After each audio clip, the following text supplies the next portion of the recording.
Ok, chers combattants, bonjour à tout le monde. Bonjour. Ok, merci beaucoup d'être. Mais malheureusement, Bakangi Minoko Basali Nini va échouer. IDPS, FIFA. FIFA.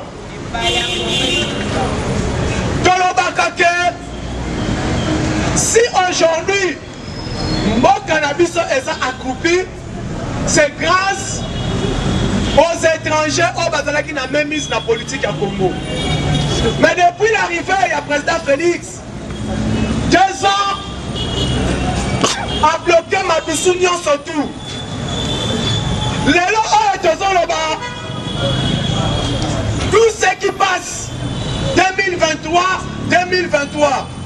Mais les lots, Théophile Mbemba, l'un des cofondateurs à PPRD.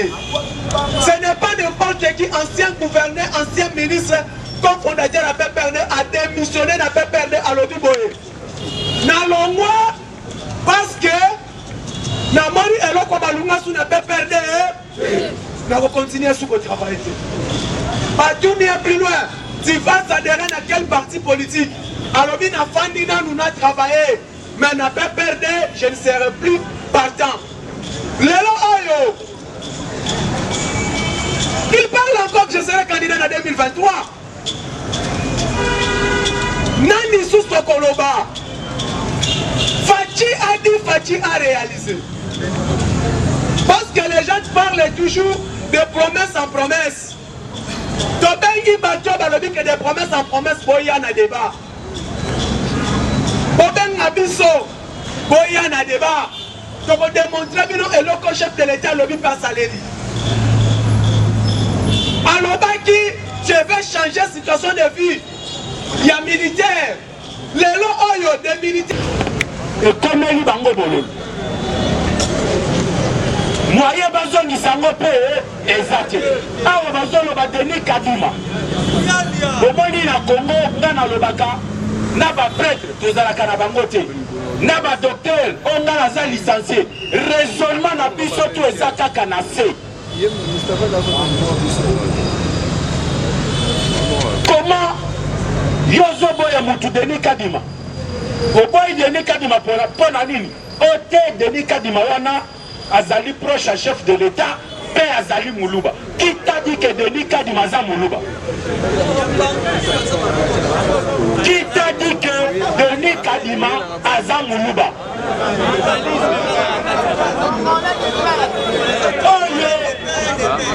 Oh, Zobo Mabicho Ezali.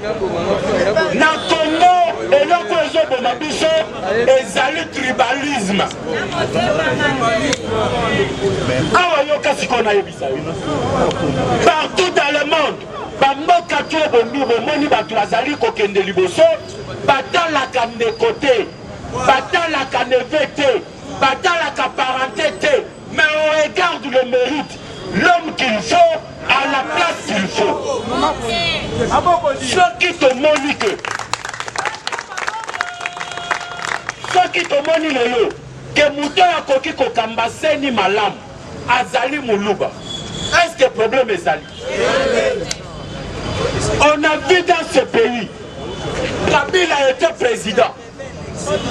Mais pas tout le monde, le cas n'a séni, Bazala qui kaka, Baswaïl.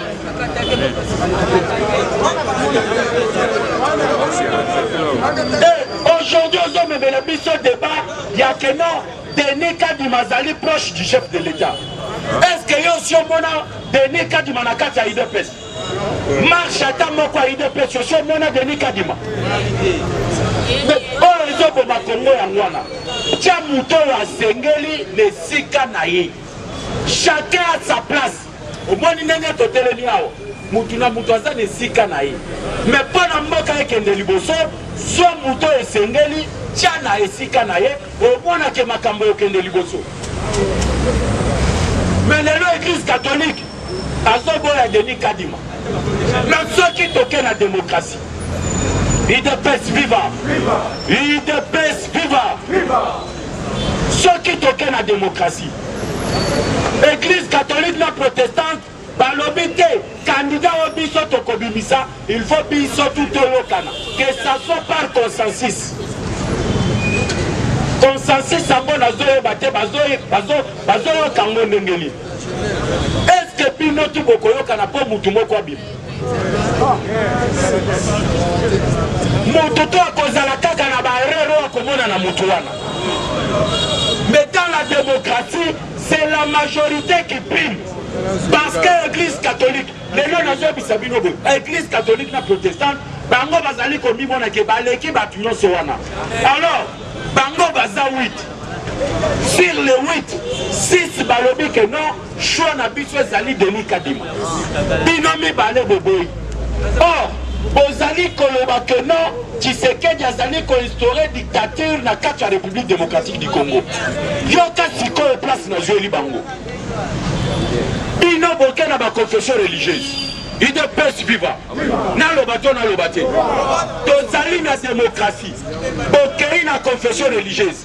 Bozaka kawuti ya pamba. 6 balobi que non biso to voter Denis Kadima. Bino mi bale boboyi bolobi que non to reconnaître PV wanati. Siko eza dictature, to eza dictature te. Combattant, pesanga réponse. Eza dictature, to eza dictature te. Donc l'église catholique et monique, voilà yango ezali prépondérant. Bato basa l'université bayebi. Quand on parle d'un cours de prépondération, donc cours wana ça compte double. Ceux qui va côté en sur 10, ceux qui ont la pondération 6, on va prendre 10 multiplié par 6, ce qui devient 60. Donc l'église catholique voit na yemo ko ezo compter 6. Balingi bala kisabisoni. Awa biso toza bato ya mayele buto kokosa biso la démocratie est claire. Il y a la loi de la majorité et la loi de la minorité. Une fois que la majorité s'exprime, la minorité doit s'incliner.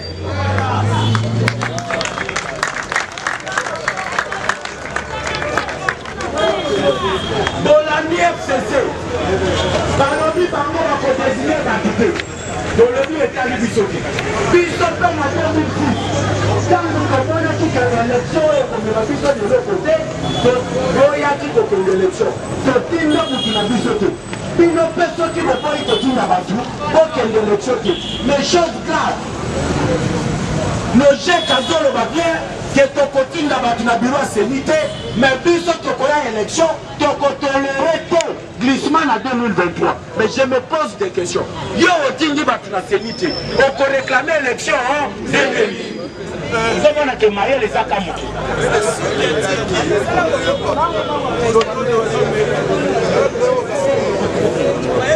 Ici, Bango. La déclaration tu as lobby, mais Ngonga Ezati. Mais Tolobi Boy. La Moukana FCC, Bomonaki Bango, devant bureau à 5 ans. Bazali ensemble. La Mouka Lobby à côté d'Abatouté. À quelque chose la soutien ensemble na FCC, Bapesi chaud le mémorandum. Bapesi chaud le Babibisa Kombo Moutouté. Chole a sali yango. Donc na Chole, na FCC, na la Mouka Bazali le comment. Awa balobi ba continue d'abatute. Je ici pe bango. Je me demande, ba FCC balobi, il y a sacré sali majorité fabriquée. Puis biso tokokende kosincline te me badepute na bino na chaque plénière bayaka na kati ya assemblée oyo majorité ya union sacré ezali baloto ezali vote na kati ya assemblée badepute na bino bazali kovote mais libanda aujourd'hui na chute wana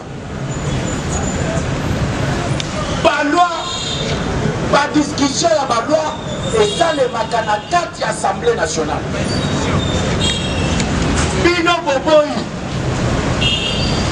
olobi kete makambo assemblée nationale asali etali biso te topesi bino leson biso mpe na 2006 toyaka te bino mpe botikala libanda boya na élection te ozala neti kizengi ya marbe fayulu te fayulu aloba adenonsa aloba nakokende na élection mpe machine avote te mais à la dernière minute akenda élection mpe aperda yango olie yango kota na kati ya seni boya kotala makambo ndenge ezoleka bino bozoloba tokotinda bato te me tozoyebisa bino mpe boye botika koluka mobulu na kati ya mboka soki oboyi élection ndima mpe résultat oyo ekoya na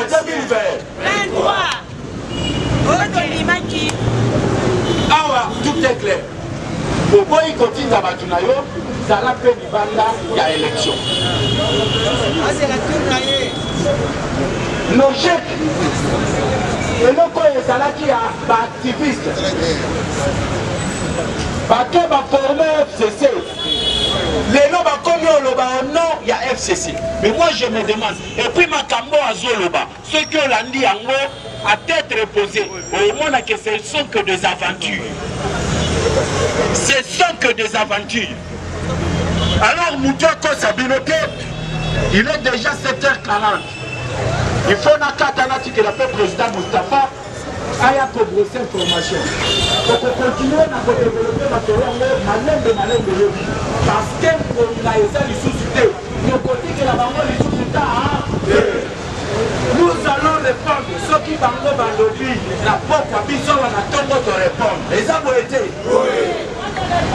merci mpona chance bozopesa biso chaque ntongo boyaka kolanda biso tozala toujours mobilisé ndenge Etienne Tshisekedi atikela biso testament tokotikela lisusu mutu te ta aya kobebisa vision ya Faci Beton soyons unis derrière la hiérarchie du parti derrière Jean-Marc Kabunda et Augustin Kabouya tozala nsima ya Faci Beton ntango nazoloba soyons derrière la hiérarchie du parti nous n'avons plus le temps de nous quereller. On doit rester soudés. 2023 n'est plus loin. Et ça va être. Tous en apportent ça de conserver le pouvoir. Et ça va être. Alors, restons unis. Bakeren Nabiso Toti Kanam Nangona 4. Attaquons nos adversaires. Oh, les alliés à Mbongo, l'église catholique. Naka Moïse Katumbi. Na Sokiwa na Kabila Plaza na 4. Mais Kabila a déjà affaibli. Parce que Karaming il sera transféré dans ce pays. De quoi qu'on développe en détail samedi. Je dis et je vous remercie.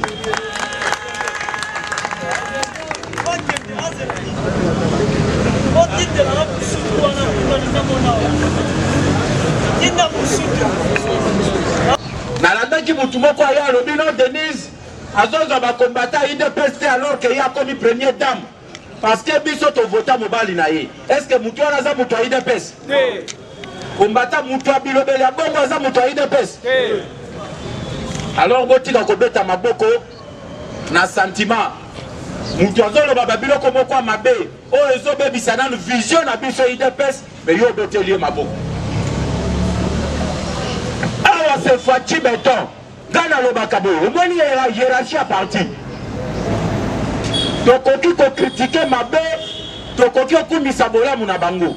Il y a ce qui concerne Faci Beton, ceux qui ont critiqué aux amoutouas de peste. Oui. Voilà, il faut te le dire, c'est la vérité. La partie on peut critiquer. Mais ceux qui ont commis le canal média pour la critiquer Faci Beton aux amoutouas de peste, parce qu'on peut critiquer Tshisekedi Nani. Aujourd'hui, Tshisekedi est en train de tout faire pour Congolais à se retrouver. Pour social, le peuple congolais à la malam. Donc, développer un bon rang. Mais on commence à Moutoumousso soit bimi, on a un parlementaire debout, encore mieux critiquer Tshisekedi.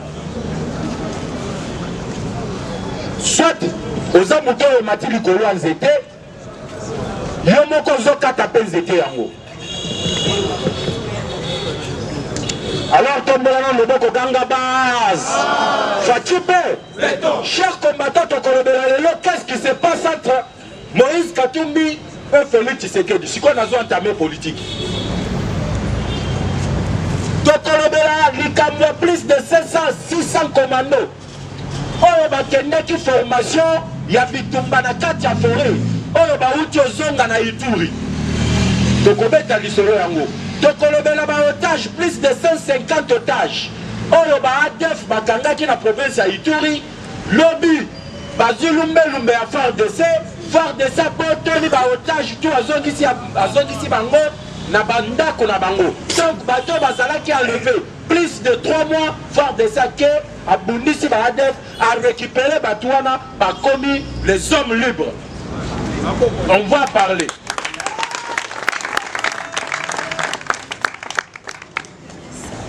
Bolani Théophile Pemba. Parce que naebisa Kabila élection 2018. Majorité au Kabila bandeki le banaza na majorité et zalaki majorité à ba nomination. Bolani Théophile Pemba. Oyazali cofondateur ya PPRD na Top Congo alobi ye ba votaki ye na Seni na Kenge plutôt na ville à Kenge. Alors Cour constitutionnelle et yebisier que non va voter. Mais entre-temps, Obe Minaku, Nandre Kibuta, Baboyi Balobi Yokokoz à la députée. Voilà la manière où l'élection est les kaki en 2018. Donc, Bato Bazalaki Eli, Obe Minaku, André Kibuta, Bachadari, Balobi Moutouana cause à la députée. Maintenant, le lot. Oyoki Fayoulou Adolphe Mouzito, président de l'Assemblée nationale à Komelaki, il y a 2 personnes. Batwa la muka pote bakota na kati ya bureau Seni. La muka elobi ya rien à côté d'abatute. Atinda est-ce que tali biso? Yango na yebisa kabilo siko na bandi développement wana. Je vous ai toujours dit, Martin Fayoulou et Adolphe Mouzito, bango batala qu'avantage à peuple congolais. Batala kande avantage na bango moko. Je vais vous expliquer pourquoi je l'ai dit. Bolani Fayoulou na Mouzito. Chaque jour bazo réclamer que l'élection est ça le mandat 2023. Les aboité. Balobi yena se sanga basali fonds citoyen. Balobi ba kondimate glissement et salama en 2023.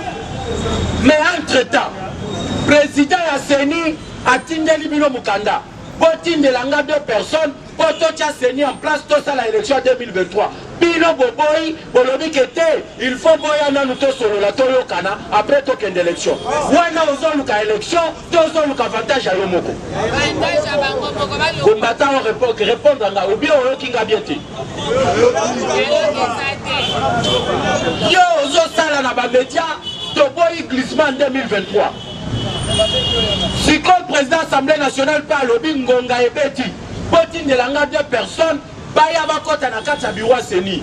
Poete to bureau en place, élection salamana 2023. Boboyi bolobi te, biso to kotinda batute, boya nanu to solo la toyo kana, avant biso to tinda batu. Oh, ozoluka avantage à peuple, to avantage à yomoko.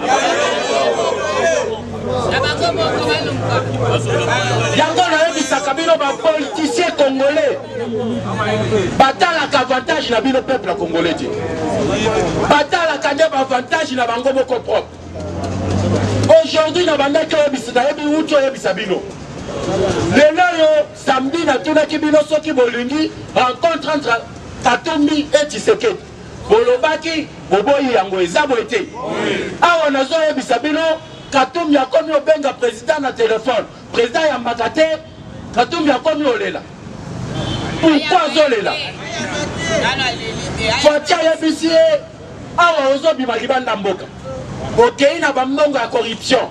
Pour être de corrompre les États-Unis d'Amérique, pas soutenir yo comme président en 2023. Mais ce que tu m'appelles mon frère, mon frère. Wana ezali trahison mune awa sikoyo Katumbi akalela kata sali nini chef ekiti na Katanga audit ya gestion ya 4 grands Katanga de 2007 en 2015. Or, ce qui est allé de 2007 en 2015, qui était gouverneur à Katanga? Tango outi siko États-Unis. A Monique Masolo kuna eza déjà ya kofoiré. Parce que tango ya komaki les États-Unis, au continent des États-Unis, secrétaire d'État américain, M. Anthony Blinken a bengi Félix Tshisekedi. A émission, monsieur le président, entre administration américaine, Nayo et Zali, Boyo Kanimoko privilégié. Donc, Tshisekedi, Yemoko, pas la République démocratique du Congo, mais Zali contre les Américains dans la personne de Tshisekedi. Et pour confondre Moïse Katumbi, na le bateau, na le bateau. Pour confondre Moïse Katumbi, Tangouya Tingi Batu, pas qu'elle ne corrompre Joe Biden, côté États-Unis d'Amérique, et puis 1,6 milliard et puis si Tshisekedi qui est allé dans le programme il y a 5 ans. Or, l'élection est en 2023, le lot est en 2021. Donc, Etikali Mboula Moko. Donc, États-Unis bâti Simbala Moko 3 ans à mandat Fatibé. L'état de Maboko Makasa. On a eu Sakabino et Zala Katumbi.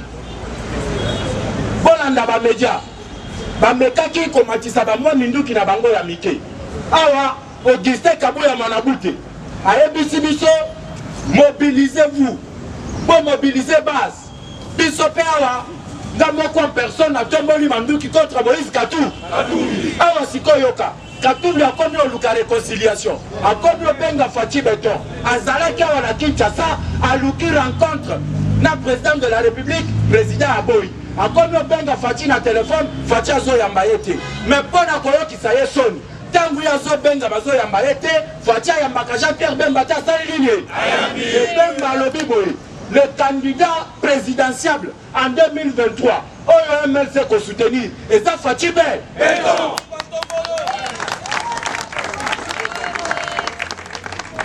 Yango yoki bato ensemble bino tout bolanda ka ba média. Je m'étais engagé à kobanda oleka na ba média. Na lobaki na correspondre monsieur Francis Kalombo à partir ya bosolo na politique. Na lobaki je veux passer dans tous les médias pour na kobimisa bango mutakala na bango mpo. Parce que ba yebi eloko awa sikoyoka. Nous sommes mobilisés. Bameki Pamba bamoni que UDPS ezali la plus grande machine politique na kati ya République démocratique du Congo. Landa bango lisusu na bamédia balimwe. Bazolo balisusu te. Siko ce n'est pas l'UDPS qui est attaqué, bakomi ko attaquer Jean-Pierre Bemba. Awa Bemba sali biloni. Ote yazolo bela makambo loi Noël Chanité alors que l'on les a séparés bat. Est-ce que ceux qui muto alobité? Est-ce que talibino? Bakomi ko luka ba appui forcé. Bemba pe azali clair. Alobi je suis congolais de père et de mère. Nga kutu nazali condamné. Casier judiciaire na nga esi bebi. Na otika la jamais au comme président. Ce qu'on a soutenir yo nani? Alors monsieur Mbongo a organisé qui? Meurtre président de la République. Alors on a le baki na kotika dossier on a te il faut na landela.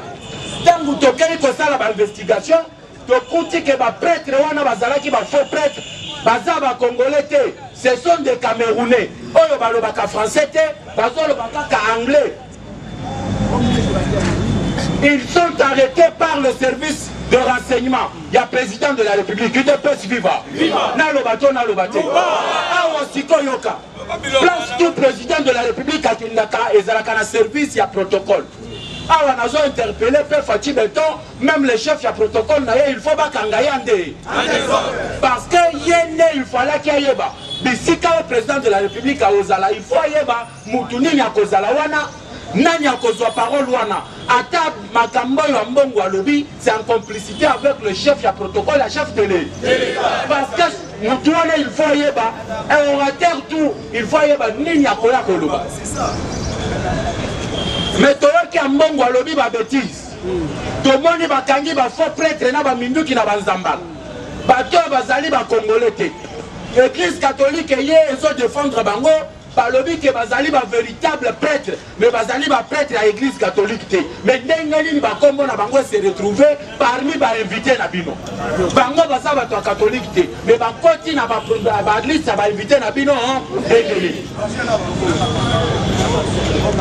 C'est là où je vous dis kala mingi té soki ozali mondina église catholique bima l'église wana parce que c'est une salle d'attente pour la kokende lifelo awa sikoyo tokozongela simo kimbangu ante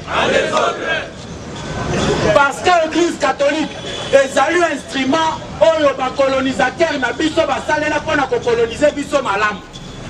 Alors ndenge tokomi sekedi tolobi makambo ya église catholique na Congo abue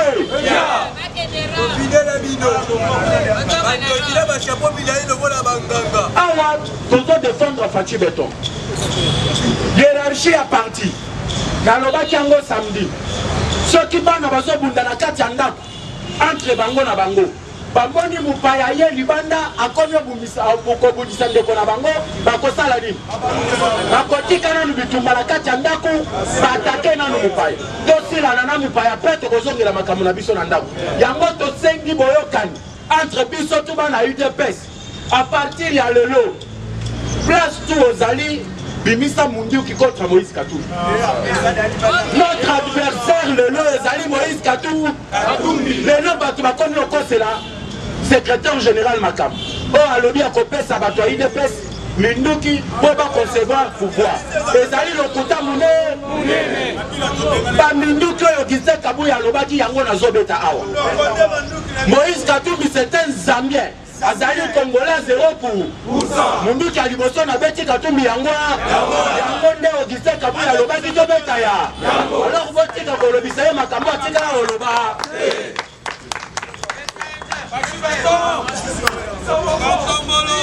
nabakisa mosusu tangu Katumbi akima na 1998 na kati ya République démocratique du Congo oyebaki le pourquoi akimaki na Congo parce que Laurent Désiré Kabila ayebaki ke Katumbi azali kosala trafic d'armes donc baminduki oyo ebandaki okota na 1998 ezalaki au travers ya Moïse Katumbi bitumba oyo bozoyoka na est oyo ebandaki dans le temps ya Laurent Désiré Kabila moto abandaki ofinanse bango ezalaki Moïse Katumbi yango na Laurent Désiré Kabila abandaki olanda ye yango akima akota na Zambie peuple akendaki kodetourne 20 millions de dollars oyo gouvernement zambien epesaki ye po ete asomba baarme aya kopesa bango Katumbi a détourna yango. Voilà pourquoi en 2003 gouvernement zambien esala mandat d'arrêt international contre la personne de Moïse Katumbi ekomela bakongolais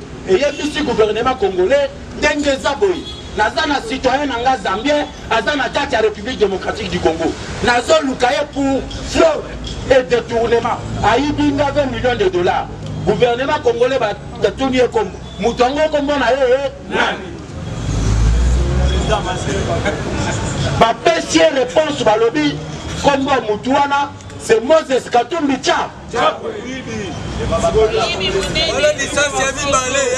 ntango aza na Zambie UDPS viva naloba to naloba te mais ntango azalaki na Zambie minere ya biso jekamine bandaki oleka na nzela ya Zambie po ete ekende Afrique du Sud Katumbi akanga minere ya jekamine na kati ya Zambie alobi ete jekamine aza na nyongo ya Moïse Katumbi alors minere wana ekoleka te na Zambie parce que ye aza citoyen zambien Zambie eza mabele na ye alors minere wana ekoleka jamais il faut Congo efuta ye nyongo tango babengi gouvernement congolais moto akendaki kuna ezali Katumba mwa tango akomi kuna alobi non bayebisi pas gouvernement zambien citoyen na biso azo réclamer nyongo na ye oyo shekami naza na yango Katumba mwa kalobi biso toza na nyongo ya Zambie moko te ye alobi te citoyen na biso azawa Katumba alobi Katumba mwa kalobi non bobenga ye na mona ye namo babengi mutu tango azokota na porte boye Katumba mwa kakami alobi te oyo azali congolais Katumbi moko alobi te nazali za Zambien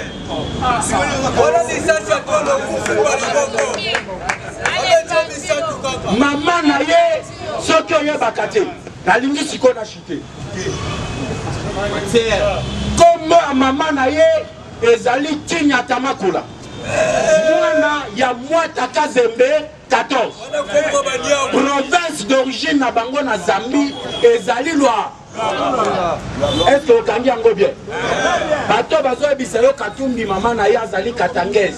Abotami na Kashobu. Oui, abotami kona na Kashobu. Mais maman na ye c'est une Zambienne. Kombo na ye Tinyata Makula. Papa ya mama na ye kombo na ye Mwata Kazembe 14. Azali chef coutumier na kati ya Zambie. Province d'origine na bango ezali province ya Luapula na kati ya Zambie. Alors Katumbi menga sawa na zali mafia mune awa boma Kabasele koyebi lisolo ya Kabasele na sina beta yango awa ndeko na biso Kasaye Kabasele mutu aboma ye se Moïse Katumbi namoni ngonga isi ekei lelo toza lendi na suki awa plus 243 81 717 11 97 plus 243 81 717 11 97. Nabengi matière à 5 minutes après un tour de la présidente José. Il est paix, c'est vivant. Il est paix, c'est vivant. Tu peux être président de Pabon Makasi. Alors tu peux se poser matière 5 minutes. Un recueil matière 5 minutes. 5 minutes à Pamba. Un recueil, va la caca. Frère Bassi. Attaquez directement. Il est paix, c'est vivant. Viva! On peut s'en aller à Gassilelo et ça le dit, ma soeur Zakaré. On peut faire résultat. La salle à quête, mon salle à la réponse, c'est une réponse. Il est paix, c'est vivant. Viva! Matière! Viva! Viva! Il est paix, c'est vivant. Viva! Viva! Viva! Viva! Béton Aigle! Fatima! Béton! Ah, Fatima! Béton! Makambo ya histoire. Au bananelo, à vous. Histoire des années sous-souté. Moïse Katumbi à Mekaki. À Kenya comme mon peuple. À Kenya, aux États-Unis d'Amérique. À Monique, Facho, Babano Koyeba, le rassemblement. La Facho à Genève, et ça y a encore les sous-sous. Facho à Tika Kibango, Baba Mekamai. Mais Bamani Moussindo, Moïse a accueilli les États-Unis d'Amérique. Après Simbongo Ebele, au moment où il y a à Washington, Azoyo Kabaso Benga, président américain, Bazo Ibseke, na Kinshasa, ambassadeur Mike Hammer, accordé Fatih Beto 5 ans. Accordé combien 5 ans. Et puis 5 ans, ça n'a pas embatté.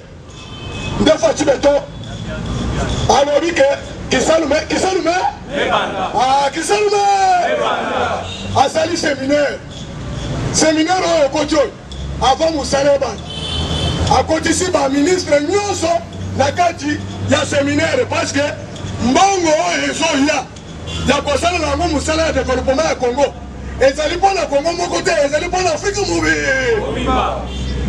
Nde ayebisi ba ministre Kobanda de l'eau. Ministre il y a parti Moussoussou dans le gouvernement Nangaï. Ayebisi ba oke ozo signal. Pour contre la séminaire, on longwe la partie na yo, on longwe la plateforme na. On signe au côté. On signe au côté.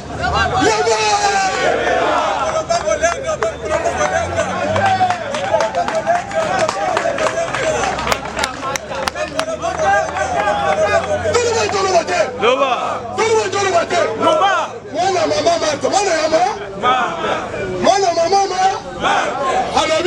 ceux qui ont dit que vous allez faire le gouvernement, makambo ya autorité morale à vous.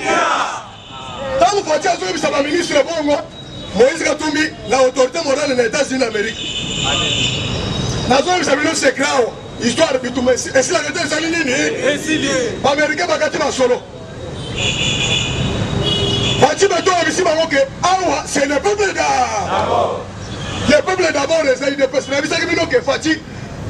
Pour créer une union sacrée, et c'est là qu'on recruter les meilleurs joueurs. Qu'on recruter les meilleurs joueurs. Moi, la récupérer les joueurs. Dans le niveau, là, tout le monde combattant tous à la série. Et c'est ça. Léon Marcel, Adamo n'a eu de poste. Moi, j'ai eu de peste. Léon Marcel, le vice-premier ministre chargé de fonction publique. Adamo n'a eu de poste. Mais Evo Bazaï, Adamo n'a eu de poste. Moi, j'ai eu de peste. Est-ce que Fatia a eu jouer à la Il y a Moudouté. Fatia a eu jouer à la. Est-ce que Christian Mondo, Azali Moto Ensemble, Abana Azali Moto Ensemble, pendant que vous travaillez dans la sécurité, Fatia a eu bien ta moto, jouer à moto. C'est pour vous dire que un joueur Fatia Salaki sélection nationale, le meilleur joueur, a eu ici Bango que Bozonga lisusu na ba équipe na équipe loko na bino wana lisusu de ayebisi bango soki bolingi totonga Congo parce que défi eza mauvais na koyebisa bino Adolphe Muzito Adolphe Muzito quand il a repris cette formation on a un RFI après 48 heures Adolphe Muzito azongi na ta asali azongi après janvier même à ce tour Adolphe Muzito alobi ngai nayebi nationalité ya Martin Fayulu te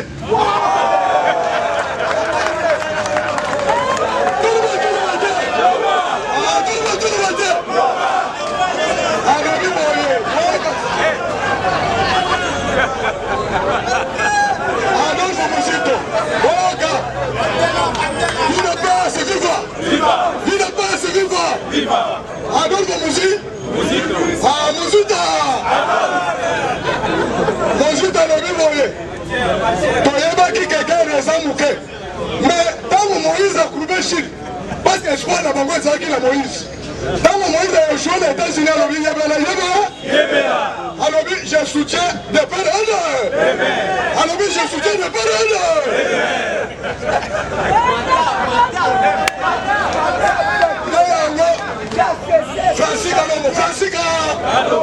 Francisca alobi totie la se toko soutenir Fatim et ton négocier tolobi pas question ya négocier nde Augustin Kaboy alobi boye comme bato ya Moïse baéchoué tokopesa bango lisusu beki te Moïse azali sincère te aza ingrat Moïse aza c'est-à-dire na malheur tokei maintenant dans contre dans les courriers eza boye te nde Fatim Beto secrétaire général alobi boye comme il y avait une négociation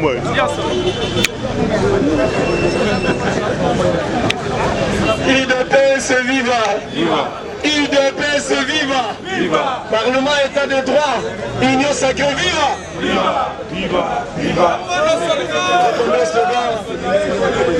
IDPS viva c'est l'émission remarque par rapport à slogan IDPS nous sommes un grand parti.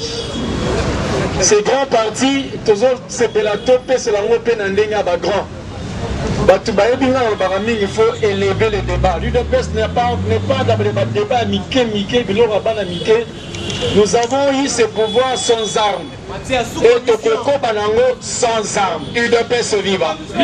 Ce pouvoir, nous l'avons reçu sans armes. Tokoko Banango sans armes.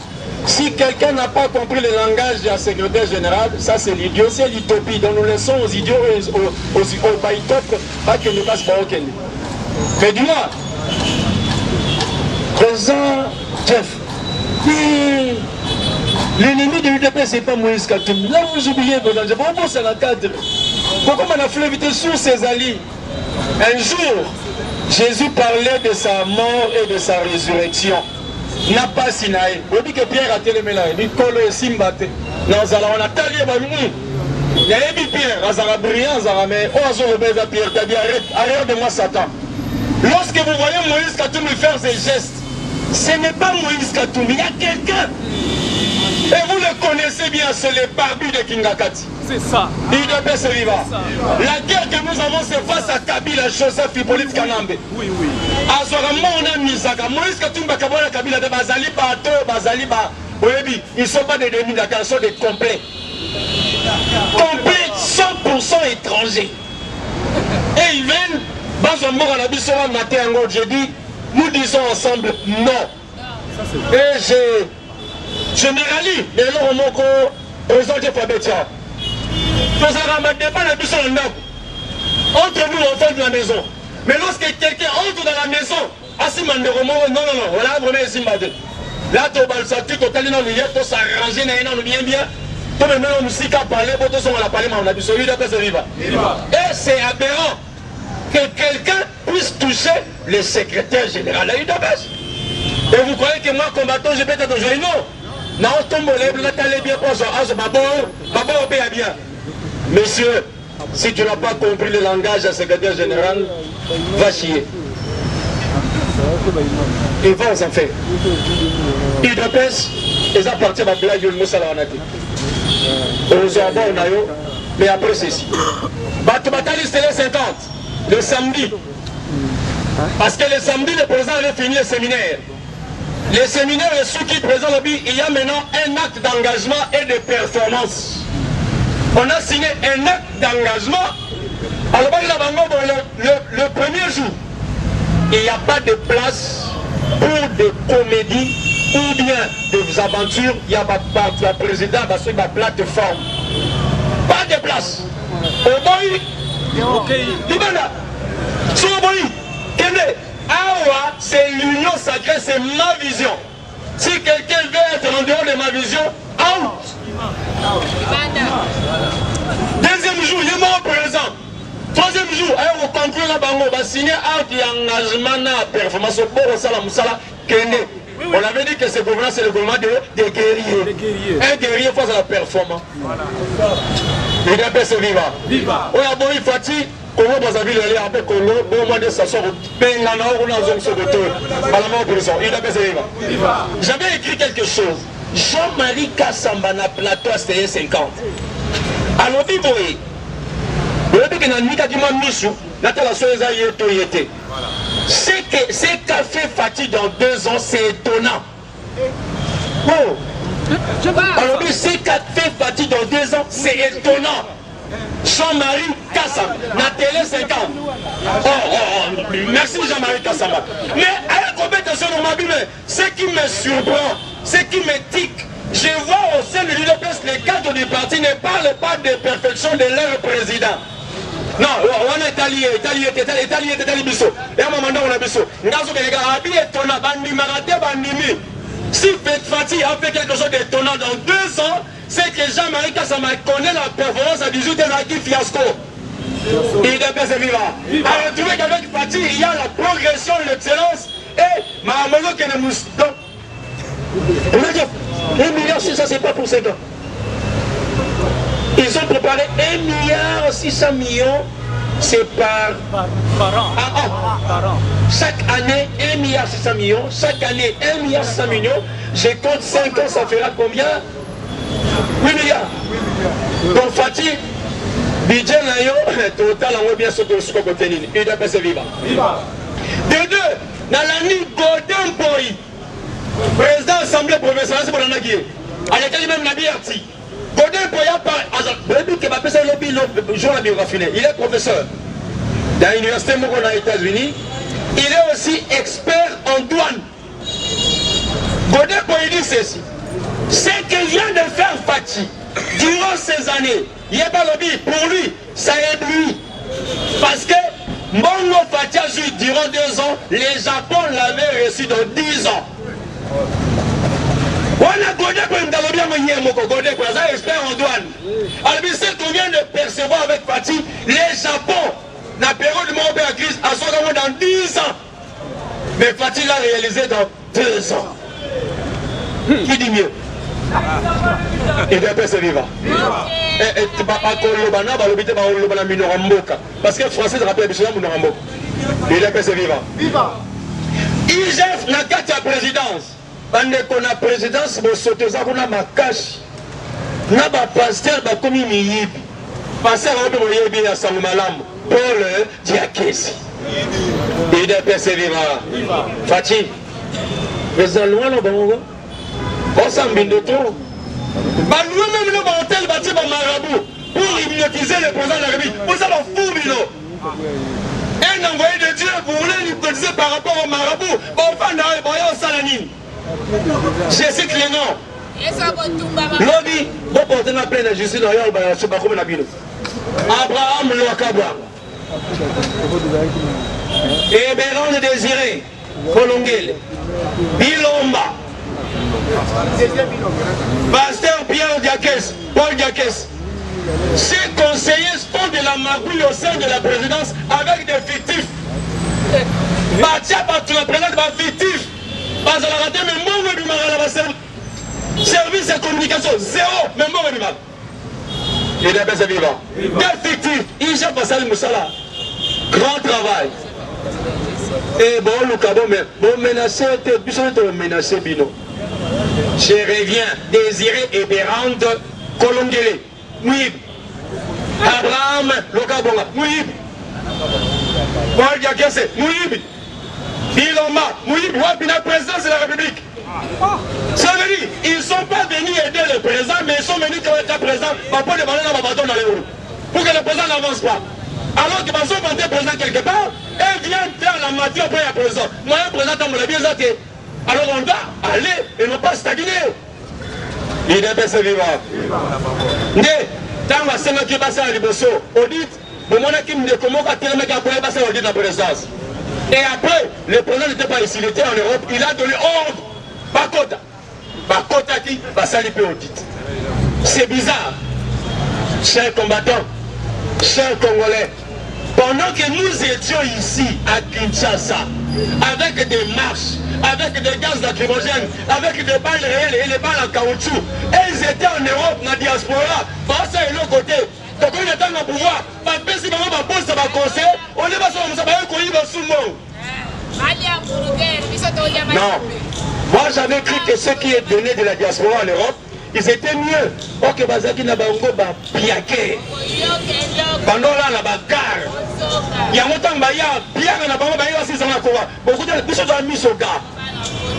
Il y a un président que dans le reste de la journée, il va travailler avec des combattants. Il est persévérant. C'est ça, je dis. Je vous l'ai dit la vérité, il a dit ça. C'est ça, c'est dire. Il va travailler avec des combattants. Lui-même a constaté que bataille à Benaki parce qu'après ce qu'il va lui foutre. À vrai dire, le président Fati c'est un homme de bon cœur.